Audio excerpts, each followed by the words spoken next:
పిల్లలు చూడండి అమ్మమ్మ ఏం చేస్తుందో. ఇది అల్లం పచ్చడి ప్రాసెస్ చెప్పమంటారు కదా.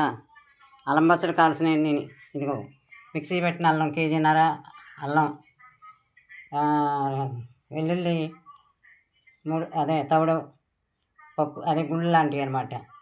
ఇంకా తవుడు కంటే ఎక్కువే ఉంటాయి అనుకోండి. ఇదిగో బెల్లం 3 కేజీలు బెల్లం, అంటే కొంచెమే చూపిస్తున్నాను, అక్కడ ఉంది అదంతా ఎక్కువ ప్లేస్ అని చూపించలేదు. బెల్లం, ఇది చింతపండు గుజ్జు, ఇది మెయిన్, ఇది కావాల్సినంత వేసుకుంటాం. కారం, ఎర్రకారం, పచ్చికారం అనమాట.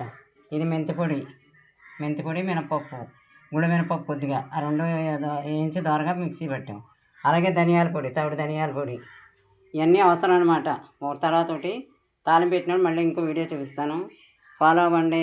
అల్లం పచ్చడి చేసుకోండి. అందరూ అడుగుతున్నారు, తీయగా బాగుంటుంది. సరేనా? మళ్ళీ ఇంకో వీడియోలో కలుసుకుందాం.